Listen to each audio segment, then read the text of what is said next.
Well, everybody, welcome to our parts therapy session. It's nice to see you.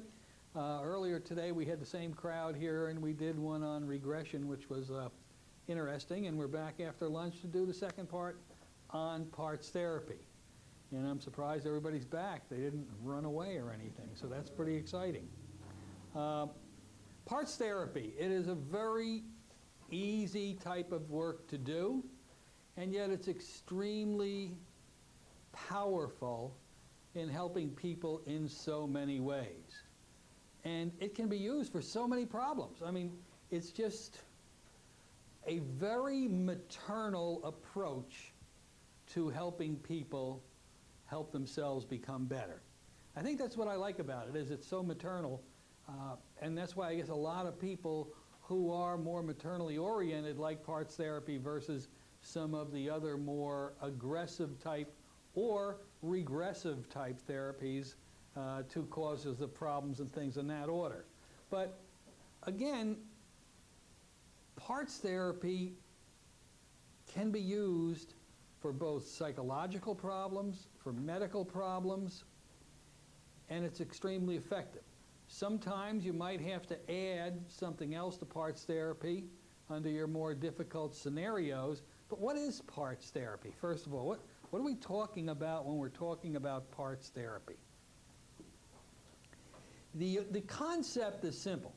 The concept is that you and I are made up of different parts that make the whole, that make us who we are.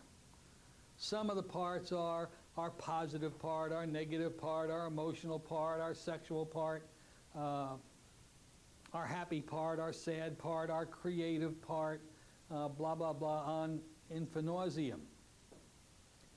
And the concept being when they're all working together, everything works great. But when one or two parts are not working together or have teamed up, and as we say today, formed an alliance against other parts, well, then we become unhappy. And we have those things happen to us. For example, one of the really parts that so many people seem to develop, I happen to have right here, a demonstrator unit of this particular part. This one is simply called our worry part, the part of us that worries. And when you talk to this part, it sounds something like this. Oh, worry, worry, worry. Money, my boss, my mother-in-law. Oh, worry. Oh, no, the tax man. Bill, Bill, Bill. Oh, no, the stock market. Oh, worry, worry, worry. You'll find him a lot within the people that you're going to work with. And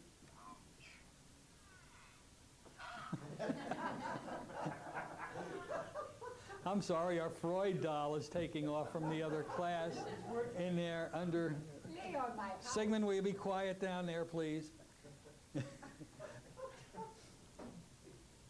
The goal of parts therapy simply is to talk to these parts in a way that gets them to agree to work together to make the person feel the way they want to feel. That's what parts therapy is in its simplicity. Now, with that, how do you do it? How do you accomplish this? Well, most people choose to do parts therapy in at least 2 sessions. 2 sessions is kind of a standard approach to the parts therapy situation. The first session is a typical hypnosis session basically for discovering of what happened as much as we can within the person. The first session is geared to a pre-talk, to the other understanding of hypnosis, and then hypnotizing the individual and attempting to regress them back to the cause of the problem, like we would do in any regression session. It's just a standard tool of the trade. Take them back. And again, what is a regression for? find out what happened, who the players were, and things on this order. So we regress them back to discover everything we can about this person. Then generally, what you'll do after that is you want to discuss with this individual the parts that were involved in this scenario. Now, when you do the regression, and it's important when you do the regression to the causes to do something differently in this scenario. And what I mean by that is you want to take away the energy of what you find. This is very important. So in this, let's say you regress the person back and they're being beaten in the shed by their father for something they didn't do or whatever it may be. You really need, at this point, to desynthesize this event, to take the pressure off of it. And how do you do that? Well, it's very easy to do. You just, first of all, and again, we talked this about in this other class, but I need to review it here.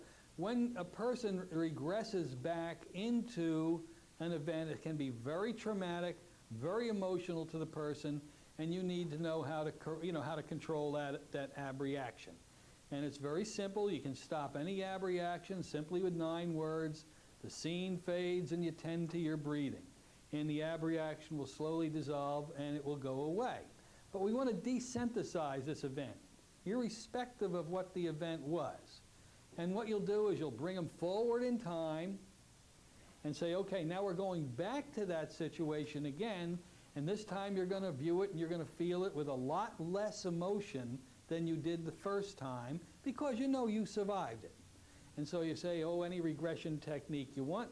At the count of 3, you'll be back at that meeting and notice how little you feel now. All right, here we go. 1, 2, 3. There you are. Your father's beating you. Notice how little you feel about this now.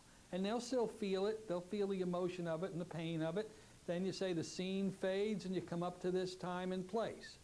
Now we're going back to it again. And notice how little is left back there. How little. Now you may have to do this 6 or 7 times to get this event to the point that the person is just talking about it like they'd be reading a cookie recipe off of a box. Well, that sounds pretty emotional to me, though. I could go for a cookie, you see. But in any event, you get rid of it and you desynthesize it. Now, when that's over, you simply then want to talk to the client when they're in hypnosis to ask them or discover how that event affected them as they grew up. I like to say to a person something like this. All right, you experienced this event when you were 7 years old. I'm going to give you a period of silence. During that period of silence, I want you to analyze. Now, analyze is a death word normally in hypnosis. We normally don't want to do that because it requires conscious activity, which can break the hypnotic state. But there's always an exception to every rule. So you say, I want you to analyze something. I want you to analyze how that event affected you then, how it affected you as you grew up as a young man, how it even affects you in your life today. And when you have an answer, raise your hand. And that period of silence begins now. And you give them a period of silence, pretty soon the hand comes up, and they're going to tell you how that affected them and how it changed their life. You will be amazed on how insignificant things of a person's past can have dramatic effect in the direction in which their lives have taken from that point on. One of the things that parts therapy is good for is what we call the walking zombie syndrome. I'm sure that's not something that's in a medical or psychological dictionary. That's just in my dictionary. And basically, this is simply a problem in which a person is emotionless. The thought of feeling emotion is so alien to them. And the reason that most of these people have this problem is way back when they were so frightened of something, so terribly frightened, that they decided they'd never want to feel any emotion again that would put them in that bucket again. So they just cut off their ability to feel emotion. And these people got to be depressed for the rest of their life because we are emotional beings and we require ourselves to feel emotions. So you want to know how it affected him for the rest of his life. Then we start, even in the first session, moving in basically to the concept of parts therapy. And you simply say to the individual, you know, and explain to them generally, we're made up of different parts. We have lots of different parts that causes us to be the way we are today. And I want to see if you'd allow me. I'd like to be able to talk to the part of you that is still connected to that event. I want to talk to the part of you that is still keeps you in that event, or keeps you into the emotion of that event, that controls how you feel based on that event that happened to you in the past. Now, when I say I want to talk to that part of you, please understand this. I am not here to criticize. I'm not here to express any opinion on to what you're doing is right or wrong, good or bad. I just want to know what happened to get the knowledge of it. And then you simply ask, would that part be willing to talk to me, to educate me? And you wait for the answer. But you build it up that way so that they know that you're not going to just start wailing at that part saying, you know, you've ruined this person's life and you really need to do this or that or the other thing. No, you're just there as an information gatherer, maybe as a mediator, but certainly not as a critical individual. Would that part be willing to talk to me? Well, if they say no, then the concept of parts therapy for this person pretty much is out the window, isn't it? But most of the time that doesn't happen. Most of the time you'll have a period of quiet and the person will say, yes, they will. You'll say, okay, I'd like that part to come up, and when they're here, just say, tell me I'm here so I know you're here. Now, don't be in a rush at this point, because this might take a little while. This may take 15 to 30 seconds. Might happen right away, but sometimes it happens pretty slow. Then all of a sudden you'll hear this voice that says, I'm here.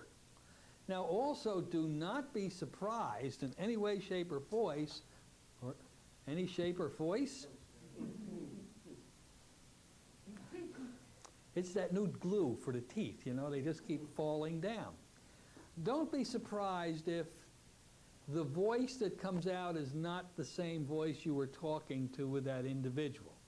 It might sound like a totally different voice. Don't start thinking that you're dealing with multiple personalities. You're not. It's just how the person is projecting this individual. You'd ask the person, what name should I call you? Now let's say the person you're hypnotized is named Bob. This person say, my name is Fred.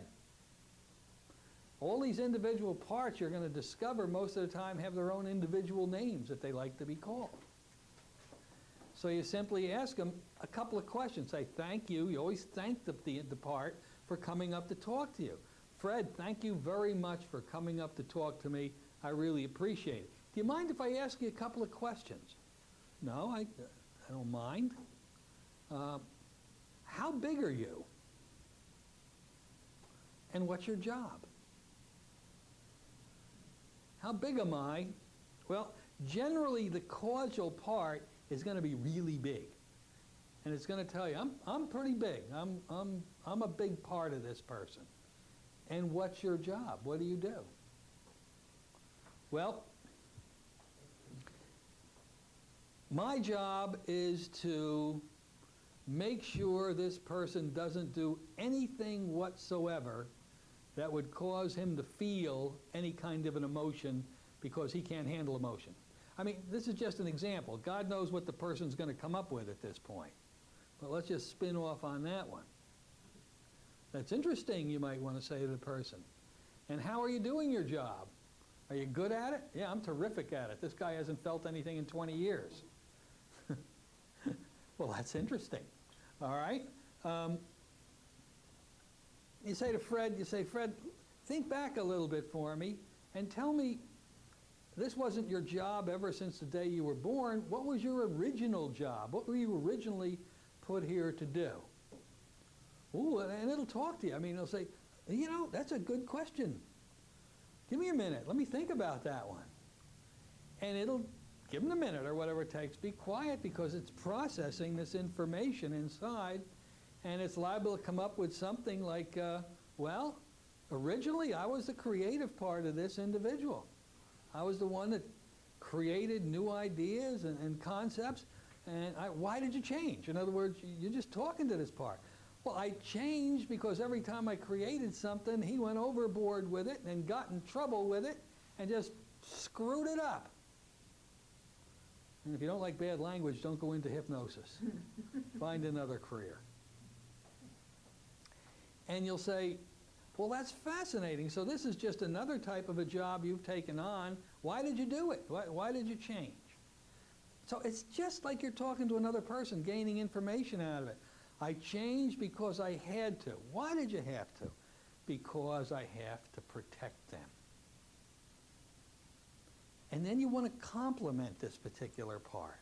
Well, you know, you've done that really well. You have protected this individual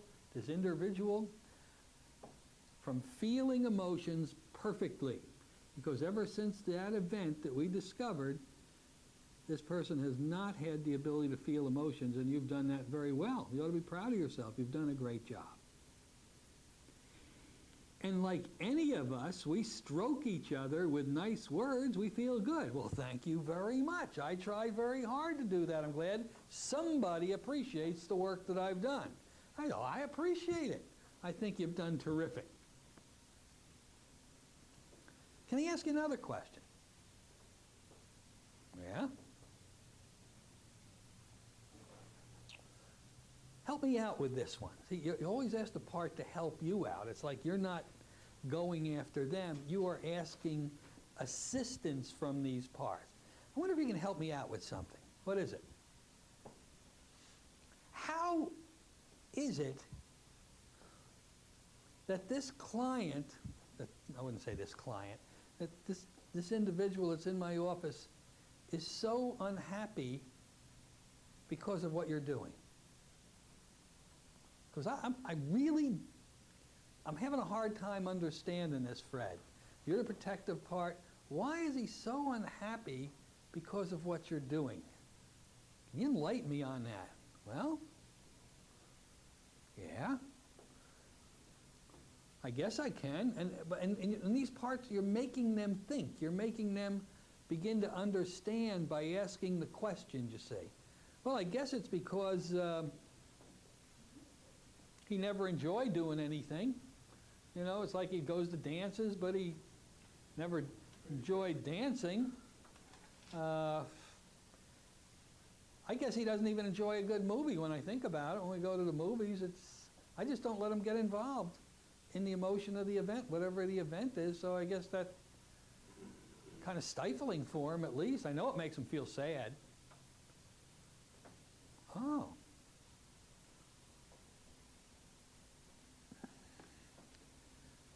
How do you think this is a good thing? And they will get crazy with you sometimes. They'll say, listen, it's not a matter of good or bad, it's a matter of survival. You got to understand, it's survival. If I wouldn't do this, they wouldn't survive.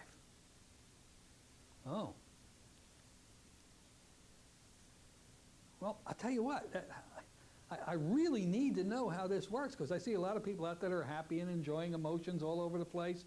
And they seem to be doing pretty good. Yeah, but that's not Bill. That's not the way he is at all. He can't handle that. All right? Can I talk to you again?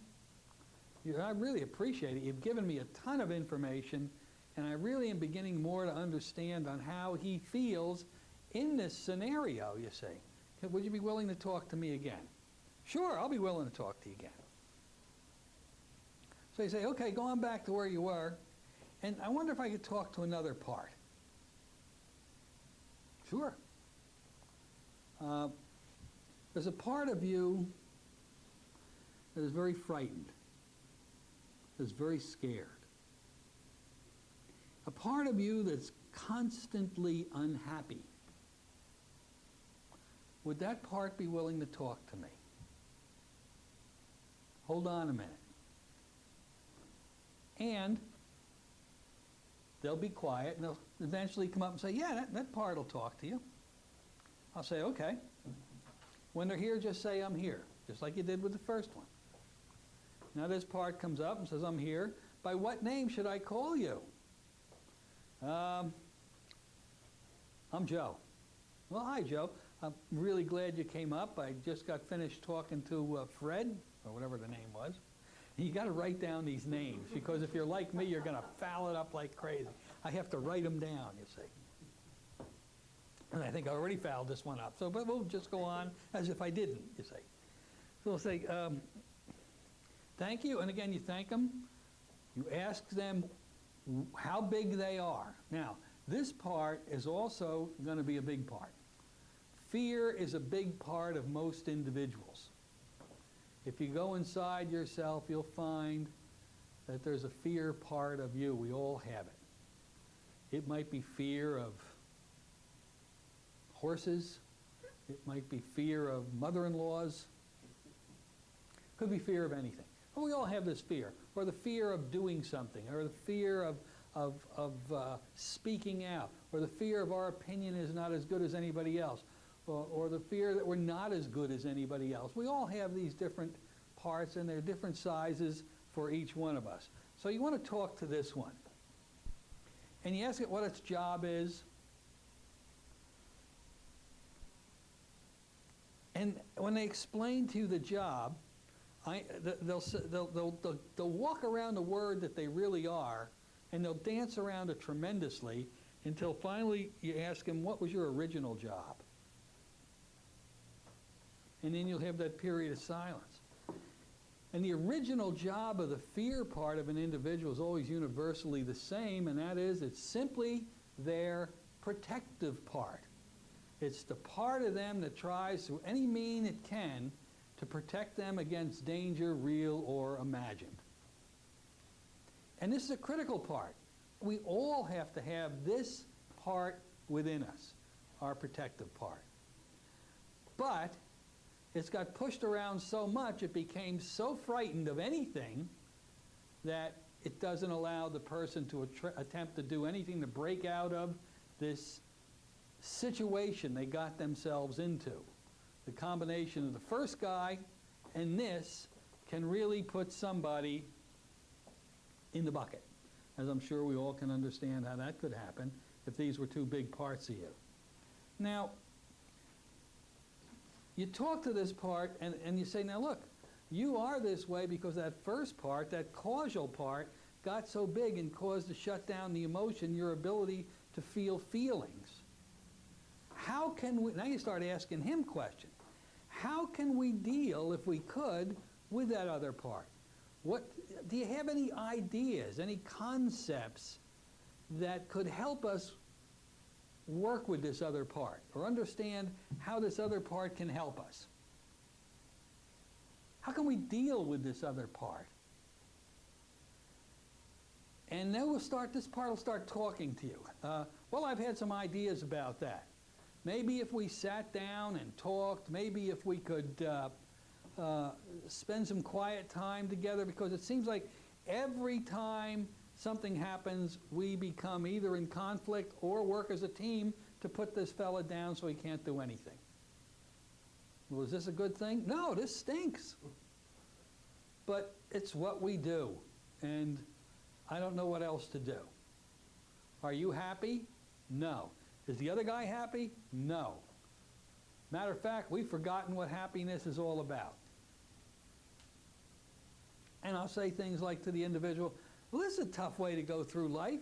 Is this a way you like to continue to go through life, is the way you've gone through it now? And almost always they say no.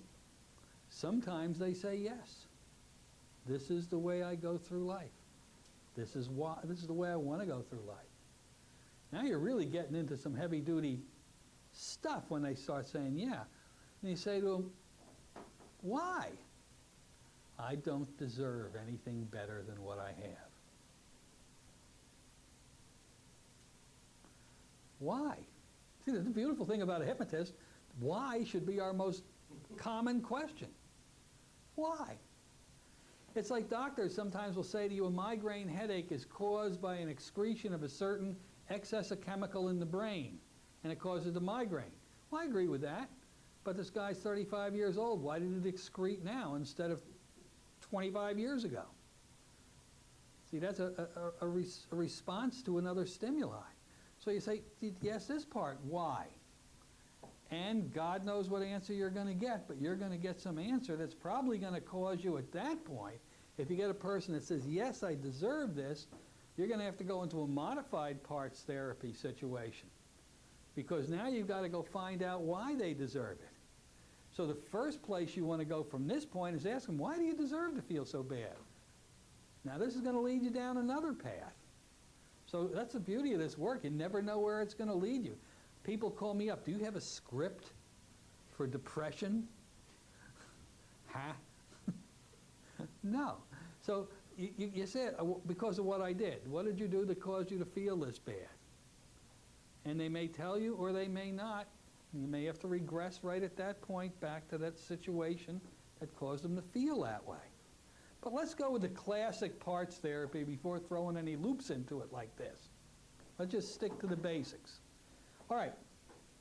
He asked this one, how you can deal with the causal part. What can you two guys do together to work things out? Is there anything you can do to work things out? And wouldn't you like to be happy? Wouldn't you like to be excited about life? Wouldn't you like to be able to laugh and sing and dance and do all these things and taste all the joys of life? Yeah, I'd like to do that. And would you be willing to talk to that original part, to that causal part that shut down your emotions? Would you be willing to talk to that part? Now, this is the part you've got to really, really work on accomplishing, because everything is dependent on this answer with parts therapy. If they say no, then where do you go from there? Oh, okay. Well, I'll read you a script. And I'll give you a tape to practice with every night for 30 days. All right, wake up, go home, give me your money, and you're out of here. Give me a break. No, you have got to do everything you can to get a yes answer that they would be willing to talk to this part. They may say, I'm frightened to death of this part, though. But they're so big and they're so mean, and it's like, really, I'm scared of this particular part. Remember, this is the fear part you're talking to. It's frightened of its own shadow. It's a stifling part of us. But eventually you'll get a yes. You'll say, okay, I think it's in my best interest to go ahead and do this. If I want to get better, I'm going to have to talk to that part. Okay. Can I call you up again when I'm ready? Would you go back to wherever you are? Stay? Yes? Okay. I appreciate it. And by the way, I think you've done a great job. I mean, you've held this place to get these people together. I think you've done terrific. You ought to be proud of yourself. You laud each part, no matter how you may feel that part was wrong in what they're doing. You bring up the causal part again. I'd like to speak to that first part. What was its name? Fred? Fred. Bring Fred back. You'll have to help me with the names here. That gets complicated if you're not writing them down. Fred, let me know when you're here. I'm here. They'll come back pretty quick after this. What'd you think of that conversation? What a wuss that guy is. He's afraid of his own shadow. Well, is that good or bad? Well, it's been good. I trained him how to do that, so we all keep out of trouble. We don't feel anything. And look, I think that you'll agree with me as I'm getting this data from both of you, and you see other people around you that are happy and singing and having a good time. You'd like to be that way if you could without any danger, wouldn't you? Yeah, sure. Who wouldn't want to do that? Takes a lot of energy being the way we are right now. I said, all right. Would you be willing to talk to that frightened part? To sit down and have a chat with them? Maybe to work things out. Could you consider that as an option? I guess so. I guess it would be all right. Now again, I'm giving you answers that are the usual answers. We'll get into the exceptions in a few minutes where it doesn't go this way. But let's assume that they say, okay. that I'll talk to that part. We'll work for the better good, etc., etc., etc. Okay. I'd like both of you to come up now, and both of you be here. Fred, you're already here, and what do I call the other one, Joe? Joe, you come on up. Tell me when you're here. Now, this is the fun part of parts therapy. This is the part that really helps the change to happen. We simply do, at this point, a modified chair therapy with these two parts. Now, you all know how powerful chair therapy is as a desensitization of anger, rage, hate, and all these other emotions that we have. But for some of the people who haven't, out there that haven't seen it or understand it, let me just draw you a quick picture of chair therapy and how it works. And I went to art school. I found this thing on the back of a matchbook. And chair therapy looks something like this. We have a chair here. We have another chair here. We have a person in this chair.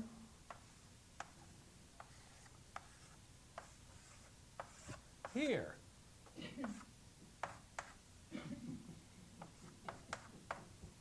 And another person in this chair.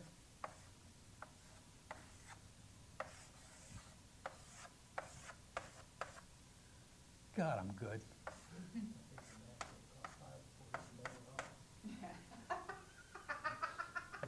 I heard that. Typical chair therapy. You have one part in each chair. You say, now I want you guys to imagine you're in a room, no furniture in the room except the chair 6 or 7 feet, apart from each other, facing each other. Fred, I want you to be in that one chair, and Joe, you be in the other chair. Now, Joe, you're frightened. You're scared of everything.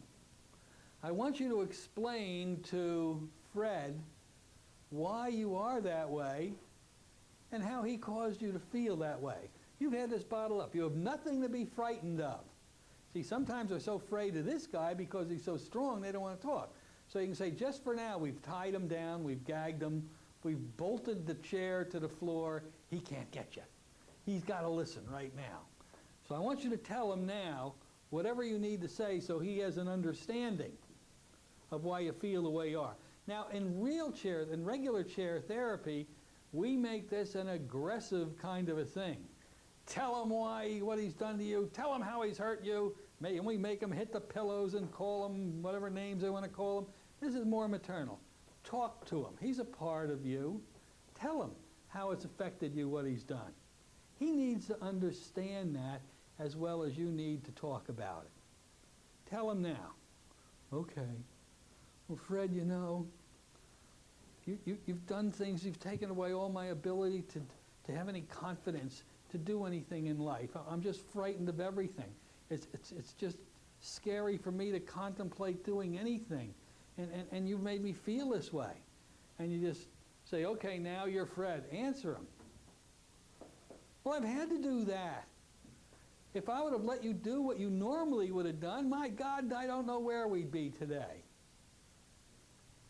You would have got us probably in more trouble, and I wouldn't be able to get you out of it, come love nor money, and we would have been really in the soup. All right. Big Joe, answer that. Yeah, but we also could have been the head of a corporation. We could have had some excitement. I could have married a wonderful person and shared feelings. We could have had children by now. We could have had a great life. What do you think about that, Fred? Well, see, this is, again, the beautiful thing about a modified chair therapy is it's not an angry, aggressive thing. It's a discussion. You know, he's right. You know, we probably could have had all those things, but it would have been very scary. You know, it would have been dangerous for him to feel emotion because he couldn't control the emotion of that first event. And you just have the conversation go back and forth, back and forth, back and forth, until you feel that both parts have a really good understanding of each other. They have a feeling of compassion for each other. And that's easy to do with chair therapy. Because what's the first thing that destroys any relationship? Failure to communicate. Say it again, into the mic. Failure to communicate. Exactamento. Once two people stop talking to each other, then you're just two entities that happen to be sharing the same house or apartment or whatever. And that's basically what's going on here. On the other hand, if you both break that cycle and you sit down and you start talking to each other with a glass of wine out in the living room instead of having the television on, you put the fireplace on, well, things all of a sudden start to change again, you see. And that's exactly what we're doing here. These aren't aggressive parts with each other. They're part of the whole individual. And so now we finally get them talking to each other. And the longer they talk to each other, the more understanding they're having. And you're just a person that you get to a point where all you have to say is, okay, how do you feel about that? Oh, really? Well, how did that affect you? Oh, well, how did you feel about that? And how do you feel about that? So you can just do that psychobabble and stay out of the way, kind of just directing them to keep talking to each other, you see, until finally they've reached a point where actually they're talking to each other friendly, and then you can interject something like, well, Fred, you really didn't want to hurt Joe, did you? Of course not. I love Joe. He's part of me. And Joe, he's not such a scary guy anymore, is he? No, he's a pretty decent fella. You know, we really needed to talk about this. You got to work hard in this part of it. This is the critical part, because then you're going to ask the causal part to see if it would be willing to do something.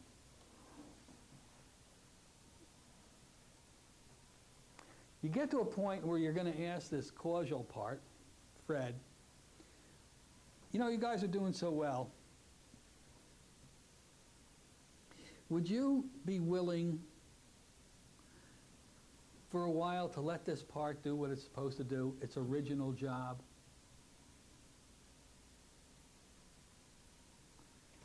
Would you allow this part, his original job was the protective part, remember? To be the protective part. But the protective part's job is not to cut somebody off at the knees, but to give them enough rope to experiment in new areas, and then if there is a real need, a real danger to the individual, to bring them back. But to give them the ability to move forward. And by the same point, if you would agree to that, and you don't ask for an answer yet, you say to the other one, you say, Joe, would you let this part do what he originally was put here for? And you remember what his part was. He was the creative part. Now, can you imagine a creative part working with this protective part that was giving him enough rope to experience life? If they were working together, what they could accomplish, what they could change, it would be magnificent. So you say, would you guys consider letting each other do what you were here for in the first place? I know it's difficult to consider this. Then you want to give the causal part a job to do. This part here that's been the dominant one. You say to it, if this is something that you could do or consider, what could you do to help this other part do its job? In other words, you want to give them, the causal part, a positive task to do. That's the secret. Give that part a positive task to do. Is there anything you could do to help them? And then you watch the creative part all of a sudden start to get creative. Well, yeah, you know, I sure could. I'm pretty smart with good ideas. I could throw him some ideas that would be pretty cool for him to get involved in. I'd be willing to do something like that. Wow, now we're getting someplace. Now we're getting someplace. So you tell this one, okay, I like that. That'll be your job. If you guys would agree to it, would you be willing to help him then accomplish the task? And this part will, at that point, if you've done your job right, say, yeah, I can do that. So now you got a good deal going. You got the two parts that were stifling, the primary two parts that were stifling this person's emotional growth. And this can go for anything. I don't care what problem this is. We're just talking about right now a depression situation. But it can work same way on phobias or anything else that you're working with. But then you want to say this. You got these two pretty much talking to each other like friends now. They're very comfortable with each other. Yes, this next question. You guys are doing great. Can I ask you something else? Yeah. Are there any other parts that are part of this equation? Is there any other part of you that's involved in restricting this person's ability to feel emotions? You wait. A lot of times they'll say, no, the other parts are pretty minor. They're pretty basic. They haven't been doing nothing. Or they may say, yeah, there is another part. So where do you think we go from there? Okay, can you guys kind of stand by? And would that other part be willing to talk to me for a few moments? Just maybe to gain some information, to figure out what their job is? Okay. All right, when the next part's up here, just say, I'm here. And you're just going to do the same thing with this part. Thank you for coming up. Your job, what's your job? Well, my job has been to make sure that there was never any communication between these two guys, because if they ever did work anything out, it would really be scary. Oh, what was your original job? And whatever it is, they're going to tell you what it is. And you say to them at that point, look, you've been listening to what's been going on here, haven't you? And they'll say, yeah, sure I have. I'm part of it. What do you think of this? Well, they're getting along real well. Would you be willing to be part of this change for this individual? Would you be willing to help this individual become the best they can be and to start enjoying their life and feeling feelings again? And again, we'll assume that this is a pretty standard session, and they go, yeah, I'd be willing to do that. Then you ask the question. Rather, again, see, the beauty of this type of work is you don't have to know what to do. All you have to do is ask them to do. What could you do to aid in helping this individual? What do you think you could do? Maybe some little kind of a thing that you could do to be part of this, to change these guys? Well, let me think about that. Yeah, I guess there's something I could do. What is it? Well, I could be there for them if they start arguing about some silly little point. I could jump in and say, come on, guys, that's nothing. How about I take a role here as maybe a mediator? Would that be a good thing? I said, well, it sounds like a good thing to me.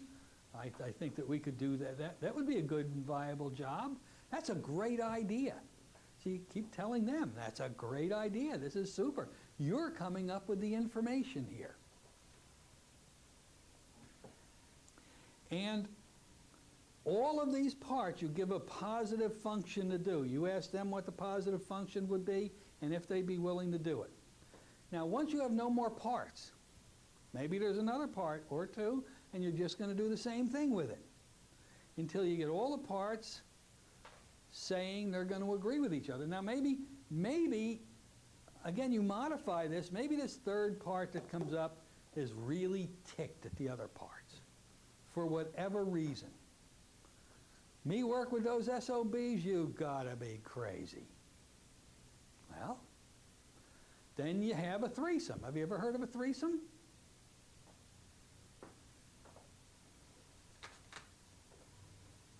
You put a third chair in here. And you have them all talk to each other, one at a time. Don't let a shouting match start.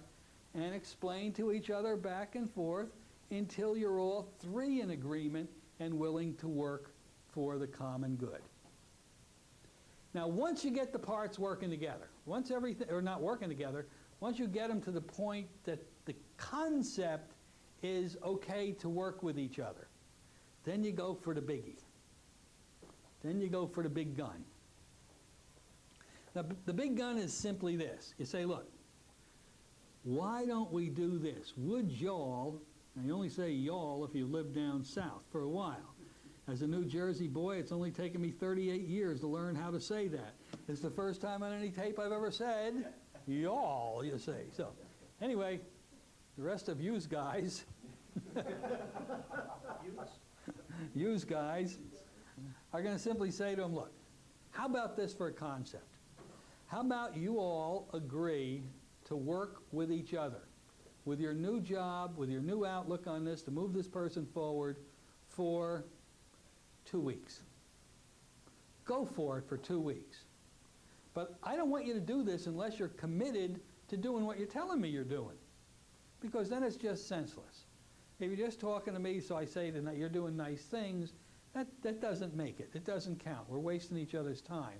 But if in truth you have a willingness to work together with this individual, to support him, to make him excited about life, to give him creative new ideas, to remove fear about every little thing in his life and instead give him courage. If you're willing to do this for 2 weeks, this whole person's life is going to change, and they're going to be happy, and they're going to be excited, and they're going to be thrilled. So let me ask you, Fred, would you be willing to put 100% in for 2 weeks? Again, we're going to assume we have the standard session. Yeah, that sounds good to me. Joe, how about you? Of course, he's the fear part. Well, it's a little scary, but I'll do it. I can do this. I can do this. Yeah, I can do this. They talk like that. And then you might say to this other part, how about you? Are you willing to do that job as the mediator instead of just being angry all the time? It sounds a lot easier. I'll commit to it. So now you got 3 committed parts that are the problem of this individual. So we say, okay, let's have the agreement. We're all in agreement. You're going to work together for 2 weeks, and we'll come back here and see how it's going. Do we have a deal? And you ask each part again if you have a deal. And if they all say yes, you terminate the session. That's the end of the first session. Now that's a long first session because you're talking about regression to cause and all these type of things to find out what's been going on. Some people don't do the regression to cause. They just feel they know enough of that person to make a judgment as to what the problem is with this individual. I've never been that confident in anybody. I've always done the regression. It just seems what I need to do. So now you send them home. And if everybody's doing their job, this person's life has changed pretty much from the time they've walked out the door. 2 weeks go by. They come back into your office. All 3 of them walk in at once. And you talk to them. How's it going? Again, we'll take a normal session. It's going great. This is terrific. I haven't felt this good in a long time. Well, this is a good thing. When you put them in hypnosis, then do you call all 3 parts up to discuss? Yeah. From the get-go? In the second session. No, in the second session, I'm just talking to them as they walk in. How's it been for the last 2 weeks? Oh. We're not in hypnosis. How you been feeling? Have you noticed any changes in your life? Yeah, man, we feel good. We went to a movie and laughed. Never laughed at a movie before. Went to another one and almost cried, but I didn't think it was cool. So, didn't cry. I got up and got some popcorn, and, but it was fun. Fun is a word that I haven't used in a long time. I've had a good time. And things are certainly different than the way they were. All right. You're doing great. Let's do some hypnosis. Let's clean this thing up for good. Okay. You do the hypnosis again. Get them into a nice deep state of trance. Once they're there, you're going to make these parts try to feel the negative feelings they felt before your last session. And you're going to do the reverse suggestion here, which works so well. Now, I'm going to count to 3, and I want you to try to feel frightened. I want you to try to feel emotionless. I want you to try to feel those old feelings, but notice, the harder you try to feel them, the more calm, relaxed, and happy you become.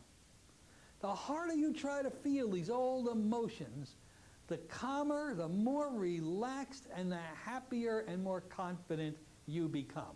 I'm going to count from 1 to 3. Try to find those old feelings. Try to find them. Do it now. 1, try to find them.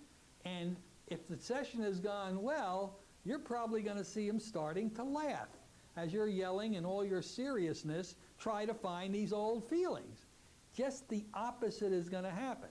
But you give it a whirl, and you give it a strong whirl. Try to find them. 1, harder now. You really feel rotten. You really feel sad. You really feel emotionless, too. All right, on the next count, you're totally emotionless, totally frightened. Try to find those feelings. And notice the harder you try to find them, the more happy, relaxed, and confident you feel. Try to find them now. How do you feel? I feel good. You sound silly. Why are you trying to make us do this? Well, you sound like you're doing really well. You feel good? Yeah, I feel terrific. Can I talk to the different parts? Sure. Fred, come on up. How you doing? Good. How are you doing? How's the 2 weeks been? Well, you know, the first couple of days were a little strange. I got to admit, it was a whole new way for me to respond. I just don't do things the way I was doing them lately. Well, what have you been doing lately? Well, you know, let me tell you something. I'm going to talk like this. I have come up with some of the neatest ideas for this or that or the other thing. And in one of our videotapes, we show this artist who we did chair therapy on, who was shut down. He couldn't draw anymore. And after these 2 sessions, just became a fabulous artist. He's a real big name in New York art circles now. And, all, and it was like, I'm so creative. My ideas are just flowing like water out of me now. It's just amazing. How you working with that protective part? Well, we don't need any protection. Well, not exactly. He had to cut me off from having 1 drink too many the other night, and he did a good job. It was about the time I got cut off, and I'm happy about that. I think he made the right decision. But other than, you know, little stuff like that, it's been a great relationship. We're friends. We feel good about each other. How about that? Let me bring that other part up. Joe, come on up here. How's it going? Terrific. You're the protective part. What have you been doing?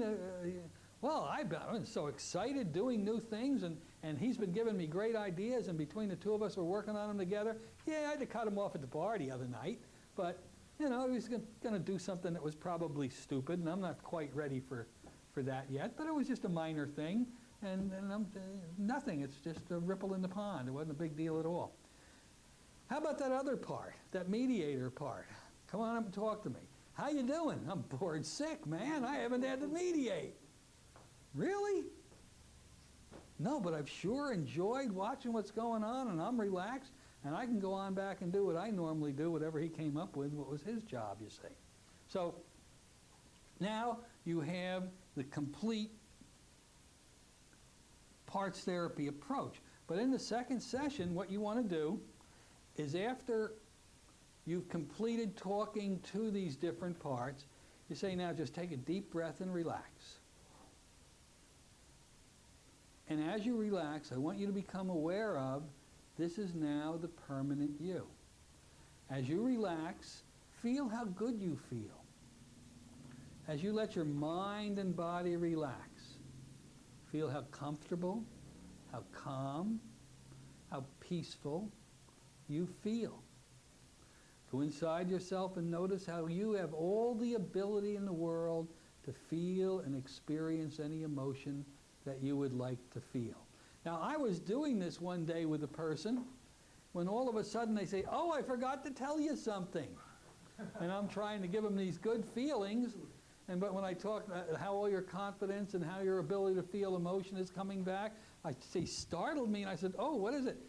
I met a girl. It's really neat. So I says, take a deep breath and relax. So, but he never had a girlfriend. He was scared to death. He had no confidence. He was unable to express emotion of any kind. And now he found somebody he really enjoyed and was beginning a wonderful, I'm assuming a wonderful relationship, you say. Now, after you get done with that, you've taken away their ability to feel the negative things based on that past causal event. Everybody's working together. Now what you want to do is simple, compounded, direct suggestion. Whatever you think that person needs the suggestion for. Most people will need it for self-confidence, self-esteem. Lots of compounded suggestions that their opinion is as good as anybody else's opinion. One of the things I always like to give to people is that it's their time to be on this earth, to become the very best they can be. You always like to say how, the Romans were here, they had their time for greatness and now they're dust. The Greeks are dust. They had their time to reach their heights. The Carthaginians are dust. They were the greatest warriors of them all, and scientists. And they're gone, and now you're on this earth, and it's your time to be the very best you can be, because you too will pass as I will, and not any day is to be wasted. From this moment on, you're going to live every day to experience all the joy, all the love that this day can bring. And you compound that 5, 10, 15 times, those general concepts, that you're as good as anybody else, your opinion's as good as anybody else, and that it's your right to be here. You see, when you deal with people who are unemotional and frightened and scared, one of the most powerful things they are frightened of is expressing their opinion in front of another group, especially of their peers. I go, what could I know compared to these people? So they shut up. And they might have a tremendous amount of good stuff to contribute, but they won't contribute it because they don't think it's valid, or that their work is valid. So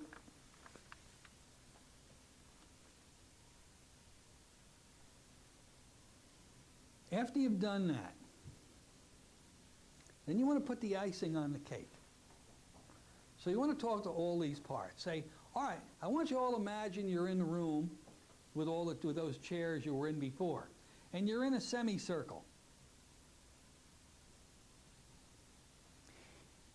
And I'm the head of it. And I'm out front of you, and I'm talking to all of you guys at the same time. And first of all, and once more, you want to laud them.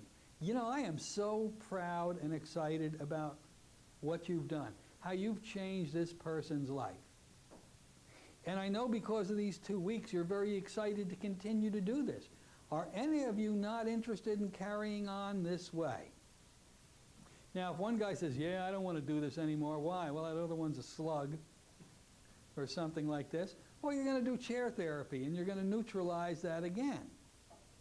But most of the time, if they've gone through the 2 weeks and they're feeling fantastic, things are looking good. But you really, really want to put the icing on the cake.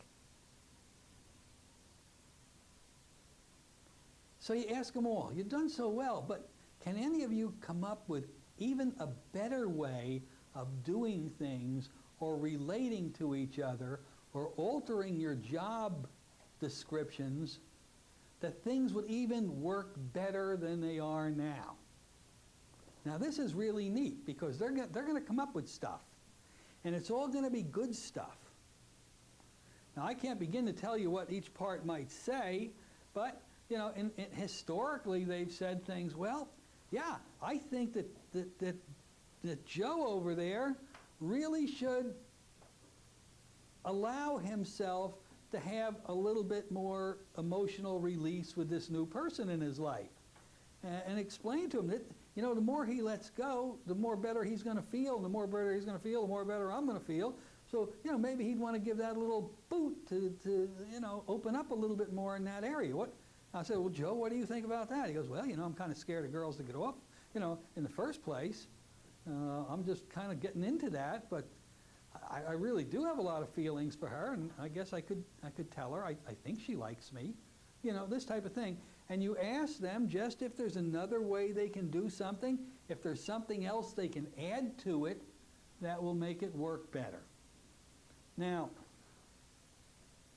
that's an ideal scenario. Now, I don't want to, when I say that, I don't want you to think that the ideal scenario is the rarity. Just the opposite. It's what usually happens if you do this correctly. No one of us likes to go on in a way that causes us pain, that causes us to feel sad. We like to feel good, don't we? I do. So let's go back. Let's back this thing up and show you where things can go to in the proverbial dumper and make us work a little bit harder than we normally would. You call up the first part. And the first part is aggressive.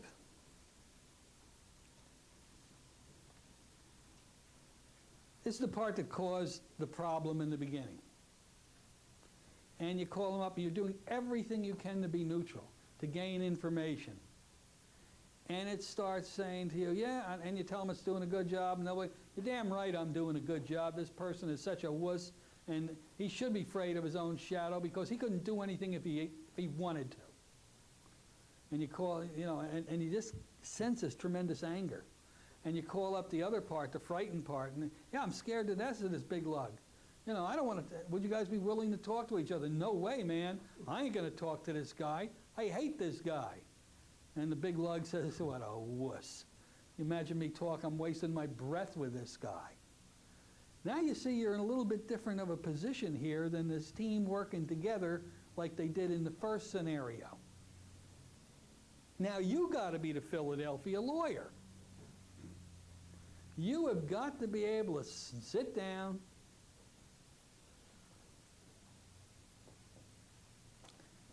this one's listening to you here, this one's listening to you here. Listen, both of you folks, just do you mind if I kind of jump in here for a second? Fred, I know you're angry. Joe, I know you're scared to death of Fred. And maybe you got a right to feel the way you do.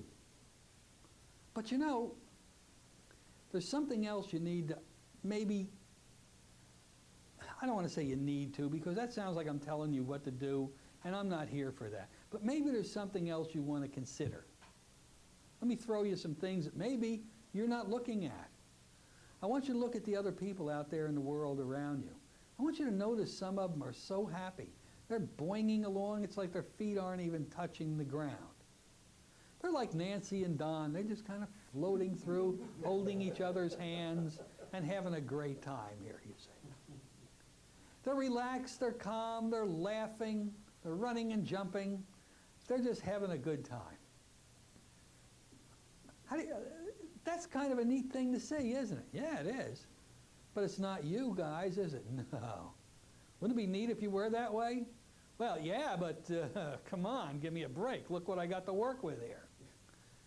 And so you start the conversation, and you now are the individual who have got to get these people to a point that they're able to accept being in the same room talking to each other. So you need to show them benefit. You've got to give benefit to each one of them. Hey, Fred, would you be willing to talk to him? No. Well, think about this for a second. If you still don't want to talk to him, that's fine. That's your decision. And I always like to go into the scenario, we all make choices in life. We're human beings. We have free will and free choice. We also have to live by every choice we make. There's the old yin and the yang of life and what we do. If you choose to continue being the way you are, both of you, you're going to get sadder and sadder and tireder and unhappier. And you're going to get to a point where life is not even going to feel like it's worth having anymore. is that what you really want to do? Is that a choice that you want to make? Or is that your phone ringing?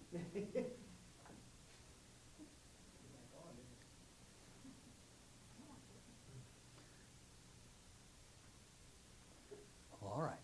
So then you simply say, you talk like that enough and you say, Fred, is this the way you want to be? Do you want to be like this all your life? Is this the choice that you make, that you want to be so angry, so upset, so hurtful?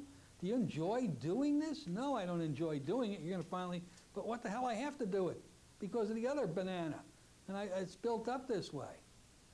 Joe, do you want to be frightened of your own shadow? Do you want to live this way all your life? And you've really got to just keep talking and talking and talking and talking until finally you've got them to the point that they have a willingness to talk to each other. Now, this can be a fairly long, drawn-out process. I'm condensing it here. But you may have to talk on your own, basically, to these people for an hour or more before you're even getting them to the point that they have an agreement to talk with each other. And it can get difficult, but never impossible. I have never ran into a case where it was impossible. It just took compounding of suggestions that this is in your benefit to do this. So you have got to work very, very hard at this point to get this agreement. Now, once you get the agreement and you put them into modified chair therapy, now your job is to make sure this doesn't degenerate into an argument, into a fighting and a screaming match, like we normally would want to have in our normal chair therapy when we're working with those evil people that have hurt us in our lives. This is a different thing. We want to be nice to each other. So I would say to Fred and to Joe, the frightened one, Joe, talk to Fred.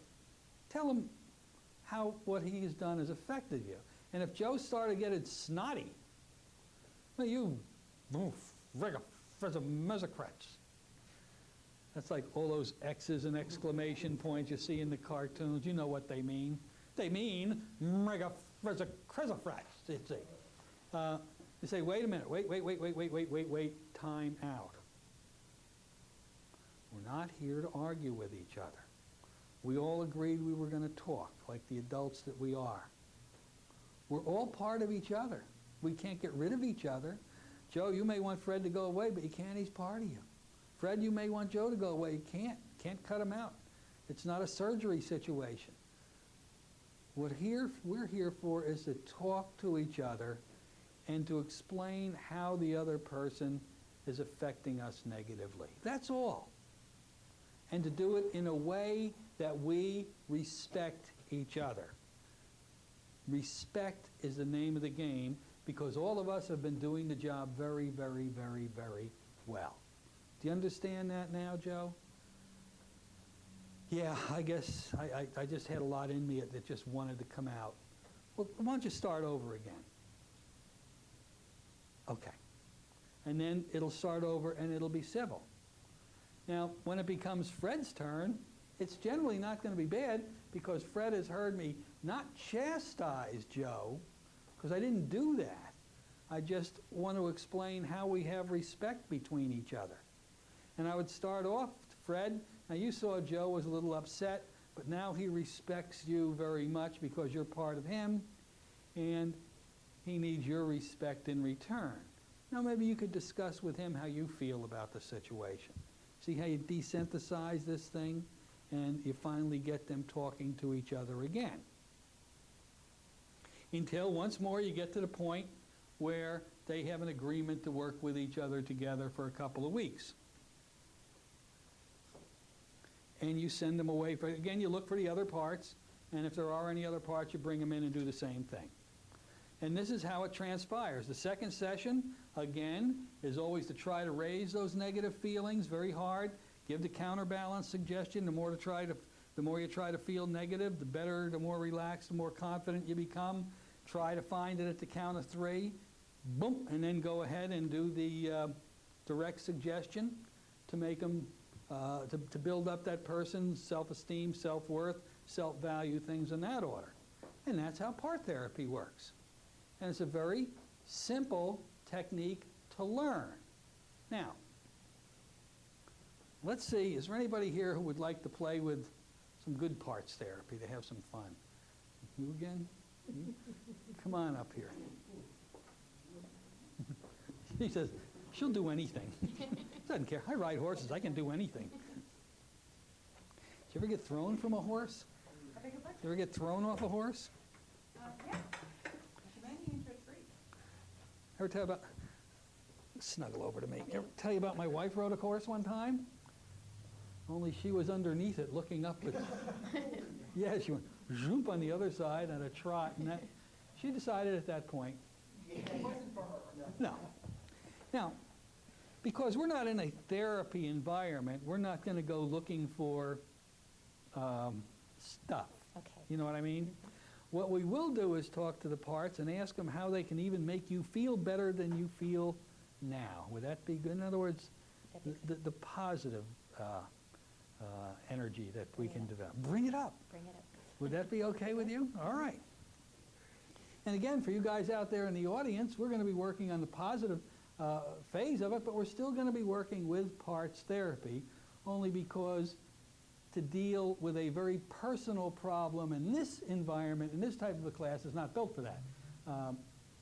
If she would have said to me, yes, I have this terrible problem and I need you to help me with it and I'm willing to work with it in front of the class, that's a whole other thing. But mostly, even when we do videotapes on that, it's private in an office and things on that order. Okay, you ready to play? Let me play Dr. Feelgood? I'm ready. Well, I have something here for you, little girl. You just take one of these. Okay, let's go to work. Take a nice long deep breath, fill up your lungs and hold it. And exhale and close your eyes down and just relax a little bit. And you know, when we do hypnosis for any problem, we always want to work with somnambulism. Dave Ellman, who I respect tremendously, even though he's been gone since 1961, basically when he was talking about levels of trance, said there were very few levels. There was a light state, and then there was somnambulism, and then there was coma state, and then there was a preliminary state after that. He didn't even talk about medium state because he thought it was totally useless. It was just something somebody went through in order to get to somnambulism. And of course, that's the bias of my training, and I'm very happy about that, you see. All right. Relax your eyes completely to the point they won't work. And when you know you've done it, give them a good test. Make sure they just don't, oh, wonderful. Stop testing.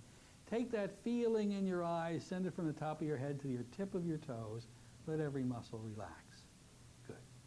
Now, let's deepen this physical relaxation. Here's what we'll do. In a moment, I'll have you open and close your eyes. When you close your eyes, double the relaxation. Let it go twice as deep. Open your eyes, way down. That's it. Good. In a moment, we'll do that again. And again, when you close your eyes, double the relaxation. Open your eyes, way down, Camille. You can do that. Oh, yeah, great. Now, in a moment, we'll do it one more time. And again, this time, just double the relaxation. Here we go. Open them up and way down and double that relaxation. Good. Now, if you followed these instructions for physical relaxation, we have all you need. Let me find out. I'm just going to, in a moment, lift your right hand and drop it. If you followed these instructions, when I lift it, that whole hand with an arm will feel to me so relaxed, it'll feel as if I'm lifting a soaking wet dish rag or like a piece of lead or marble or stone. And when I let it plop down, it'll just do that. Just let yourself go deeper when that happens. Don't help me lift. Let me do all the lifting. Oh, you've got it. Way down. Good. Now let's get the mind relaxed as well as the body is. That's when we can do so many wonderful things. And it's easy to get mental relaxation. But like the physical, you have to do it. I can't do it for you. In a moment, I'll ask you to slowly begin counting out loud backwards, starting with the number 100. After each number, just double your mental relaxation. After each number, let yourself go twice as relaxed. Now, if you do this, you'll discover that after you say just a few numbers, it doesn't take long. You've relaxed your mind so beautifully, you've actually relaxed any other numbers that would be there right on out. Now, just want that to happen. Watch how quick you can have it. All right? Slowly now, begin counting out loud backwards and just relax them right on out. 100. Now double that relaxation. Good. Now double that relaxation. You can let them grow dim and distant if you'd like. That's good. Let them all go. All gone? Good. Mind relaxed and the body's relaxed. And the mind and body continue to relax much more with every gentle breath you exhale. Certainly not because I say so. It's just the nature of the human mind to enjoy the deeper levels of relaxation that makes it feel so good. Well, I want you to understand that you and I are very unique and special people, as all of us are, not only in class, but in the world.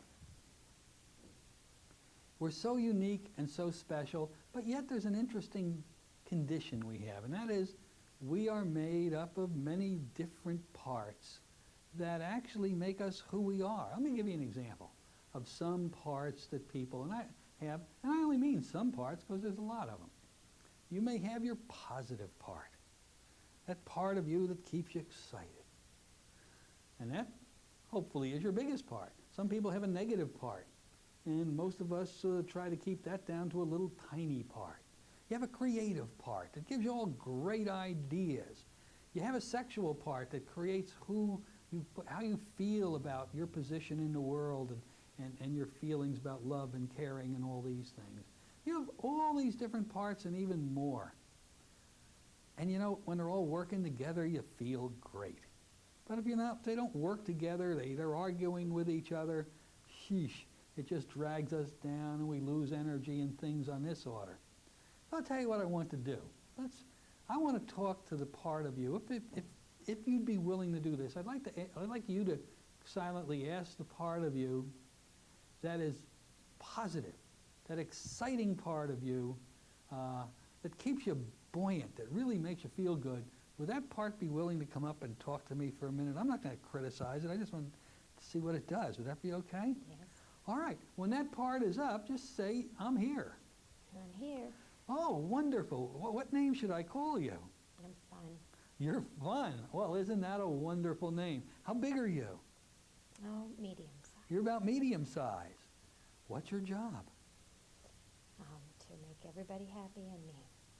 To make everybody happy. Hmm? Was that your original job? No, my original job was to make me happy. Wow. Okay. So are you enjoying your work? Yes. You doing a good job? Yes. Well, you sound like you're doing a good job. This is very interesting.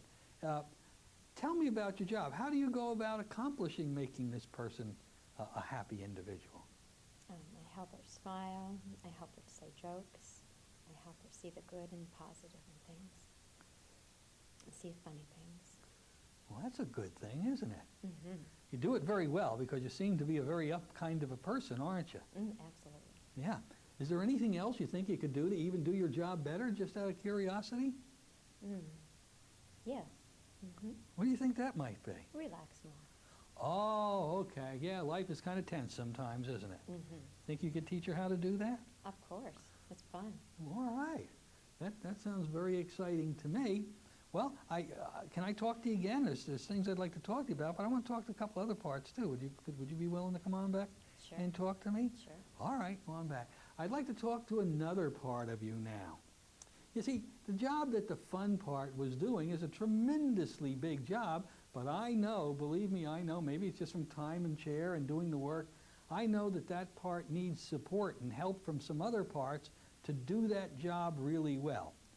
I'd like to talk to the part that probably supports that other part the best, that enables that part to do the job that it does so well. Would that part be willing to come up and talk to me? Mm-hmm. Wonderful. When that part's up, just say, I'm here. I'm here. Great. But what name should I call you? Nancy. Nancy. Hi, Nancy. How big are you? I'm real big. You're a biggie, huh? Mm-hmm. What's your job? Creative. You're the creative part. Wow, that's an exciting part, isn't it? Yes, it's fun. And so you're really a big, well, that would really help. How do you help the fun part do what she likes to Give do? them lots of ideas to have fun. You ever get her in trouble? Probably. Well, good trouble, right? You know. Usually, yeah. At least positive in the idea. That's right. Yeah, well, that's wonderful. You're the creative part. And how you give her good ideas, and is there any other way that you help her do these great things? Mm-hmm. I keep her busy. Well, that's a good thing, isn't it? Mhm. Kind of keeps you stay young when you keep That's busy. right. Mm-hmm. Yeah, well, that's a good thing. Well, Nancy, let me ask you something. Is there anything that you could do that maybe could enhance what you do even better that maybe you haven't thought of before? Mm. Yes, I could relax more too.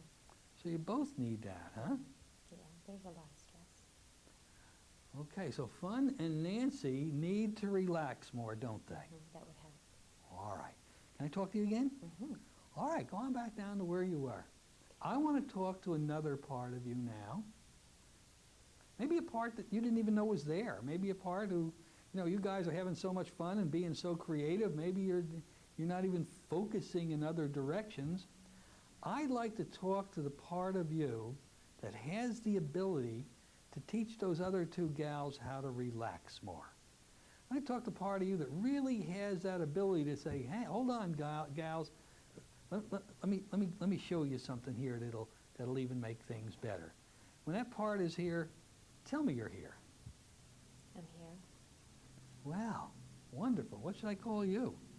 The loving part. The loving part. Ooh, I like that part. How big are you? Very big. Humongous, huh? Mm-hmm. All right. Well, you've heard those other two parts yakking. What do you think of that stuff? What do you think of them? I think they're great. I love them. They're pretty cool, aren't they? Yeah. But they're a little tense. You heard that, didn't you? They need more love. They need more love. What can you do to help them relax? Help them understand there is already love there. There is. There is. And how would that knowledge help them to relax? They would be less stressed knowing that the love is already there. Oh, I see. All right. Let's try something here. So you can modify this. I want you to use that beautiful ability imagine you have. And imagine those two are in a chair right in front of you, each in their own chair. Mm-hmm. And you're all friends, aren't you? Yes. And there's Fun, and there's Nancy over there. And look at them, they're kind of smiling, aren't they? Mm-hmm. Yeah.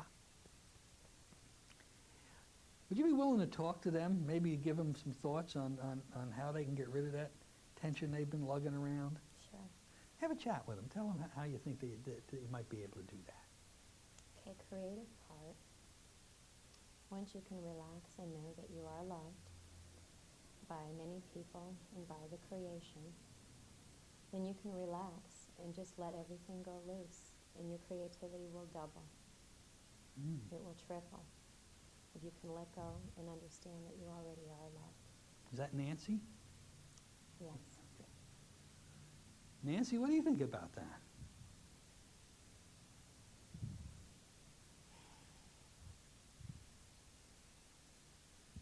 I think that's a good idea. I think that I could be more creative and allow more fun if I know that there's more love in my life. Ooh, okay. Would you be willing to let her help you learn how to do that? Mm-hmm. Well, that's exciting. All right. Talk to the other part. Maybe give that part a thought, too, and see if that would do anything. That's the fun part. That's the one you got to watch out for, Mm-hmm. She's the little devil here. Mm-hmm. Go ahead and have a chat with her. Fun part, you can let go a whole lot more than you are. You need to let loose. You worry too much about how other people think about you. And if you have lots of love, then you can let go more and have more fun. I don't know if you guys can take any more fun than you're having. Mm. But it sounds like you're having a good time. Oh, yes. All of you, listen up. Would you be willing to work together for a couple of weeks or even more and kind of let this love part get more into who you are and become a little bit more of who you are, and versi versa, so you can actually relax more and enjoy yourself more? Nancy, what about you? What do you think about that? Yes, I'd like to get to know love more. You would? Yes. Oh, that's wonderful. How about the other one with the Fun? I love the name Fun. Hey, Fun, what do you think about this? I think it'd be great. You think it'd be fun? Yeah. It'd be fun. It's okay with you to do that? It'd be great. And the love part, you willing to put out that energy to work with these guys? Yes, I think that it would help make things better. Here's what I want you to do.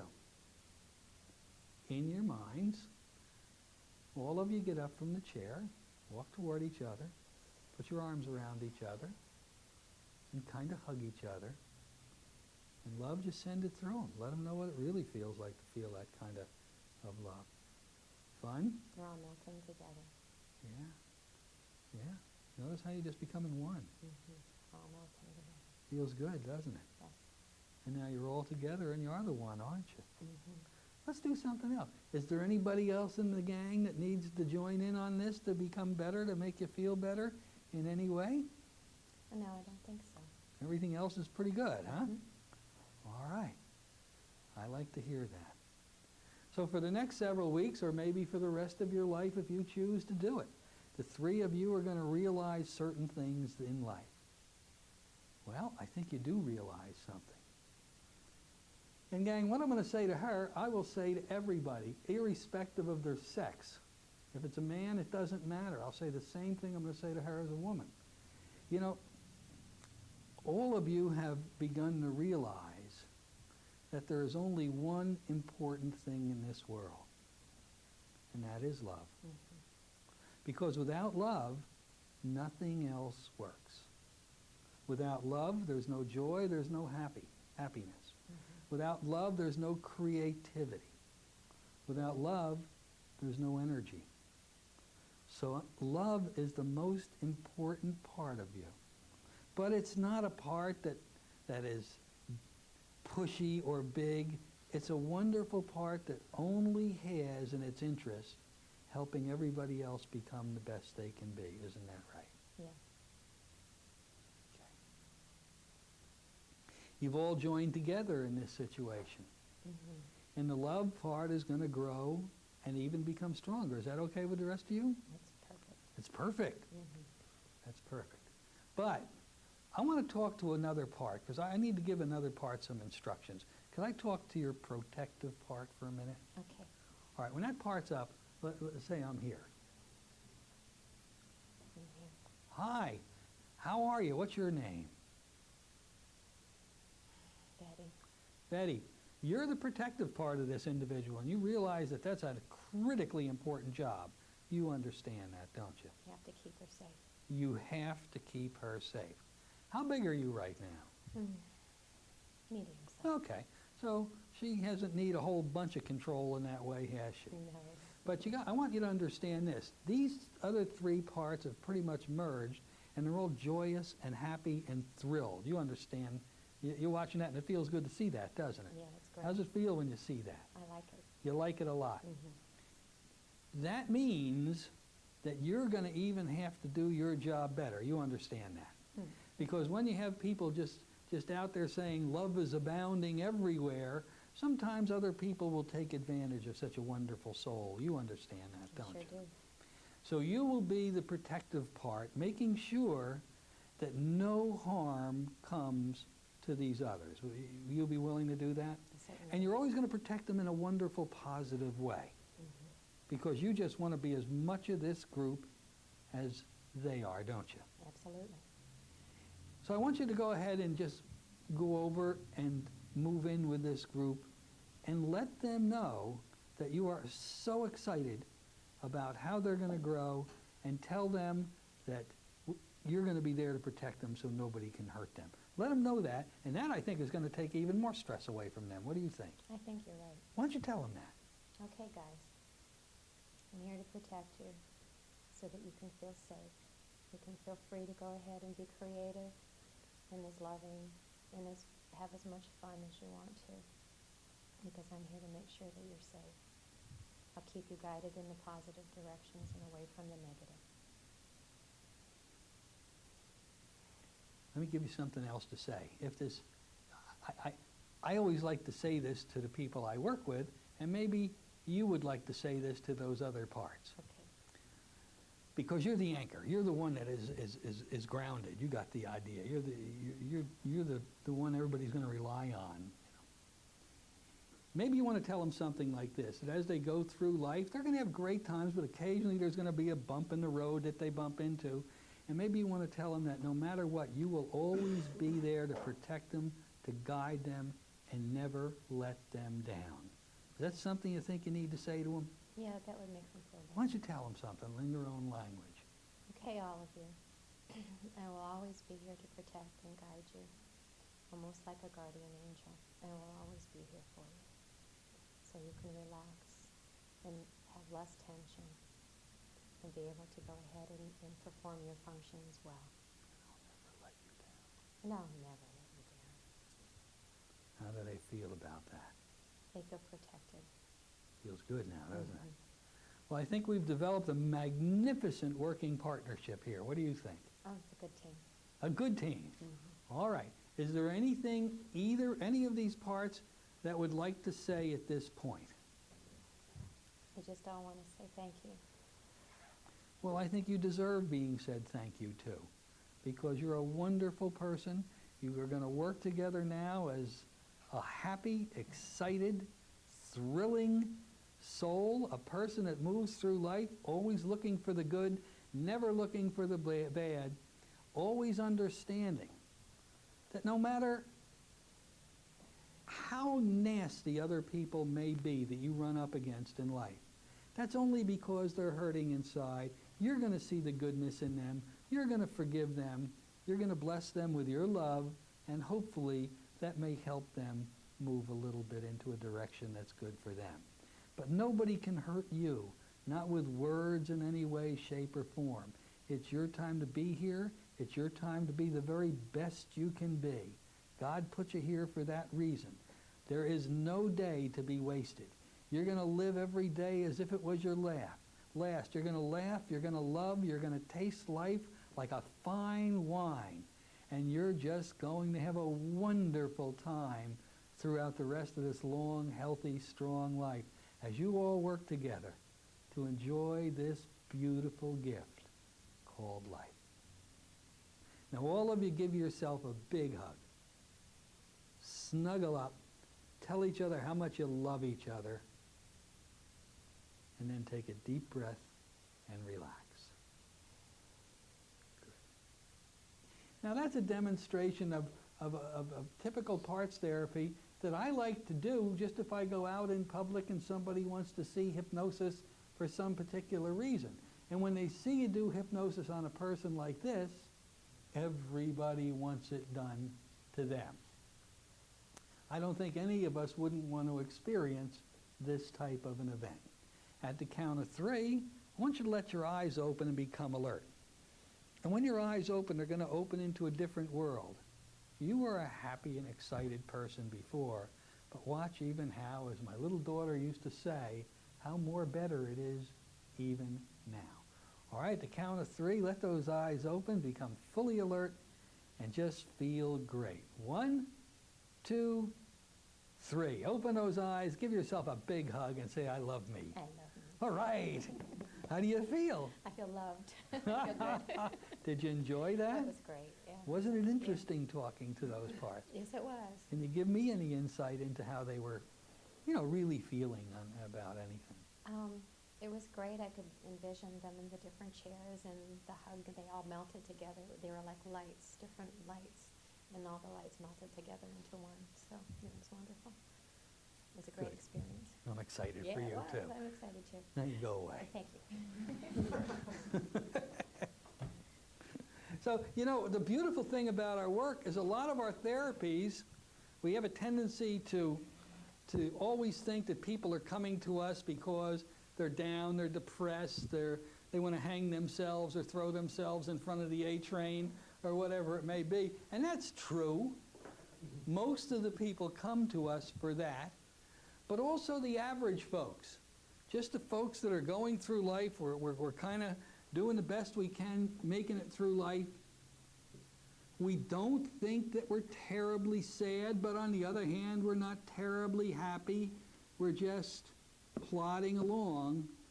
They get tremendous benefit out of this type of a therapy session. A loving, uplifting, exciting session. Many times in this type of a session, I used to say, there's an old song I do everything with my clients. I'll sing with them, I'll laugh with them, I'll do whatever it counts for. And I'll get into a session like this and I'll say, there's an old song that we all need to live by. It was very popular back in the 30s. Not that I know the 30s, but I remember my great-great-great-grandfather telling me this song. And maybe some of you have heard it, and I actually sing it to my clients sometime. And I say, I want you to live by this song, and it goes something like this. You're gonna accentuate the positive, eliminate the negative, latch on to the affirmative, and don't mess with Mr. In Between. And there's a couple of more verses, but basically what that song is telling us is a way of life. You can choose to latch on to the negative. You can choose to latch on to the depressing. Not you, you couldn't do it. You can choose, like Bob, never hit a golf ball straight no matter what. But you also can choose the other. You can choose to accentuate the positive, eliminate the negative, latch on to the affirmative, and never to mess with Mr. In Between. And parts therapy is the path that I think everybody should have at least semi-annually. They should come in for this positive tune-up, if you will. And parts therapy is a tremendous way. So it's not only used for these deep, grudgy problems that people come into our office for. It's one of the finest tune-up type of therapies that you can do for a person. And you notice that when I was working with Camille, I explained to her we're only going to work on the positive, but that's because we were in a class, and I wanted to make sure she was relaxed. With a client in your office, I wouldn't even say that. This is just our hypnosis session.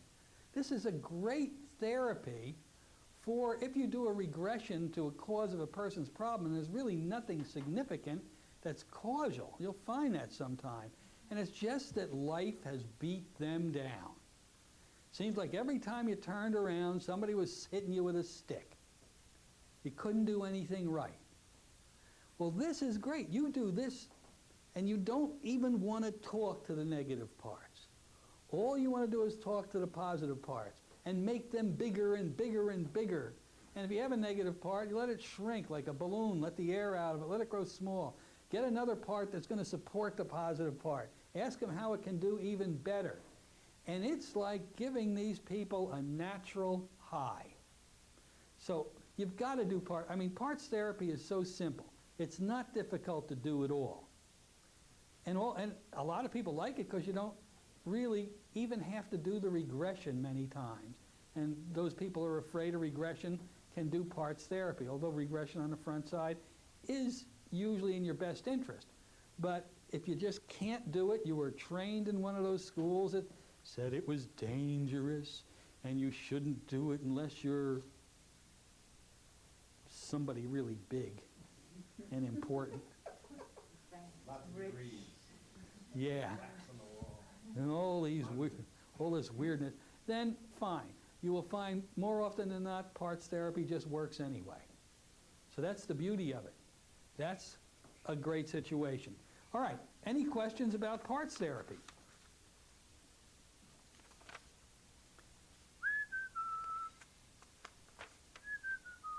All right, let me move on to something else about parts therapy.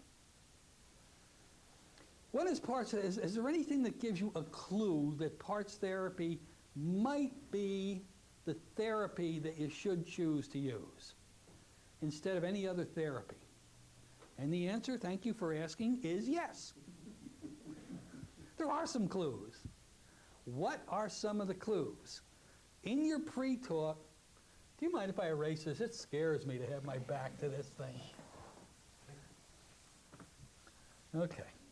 In the pre-talk, listen for people talking like this.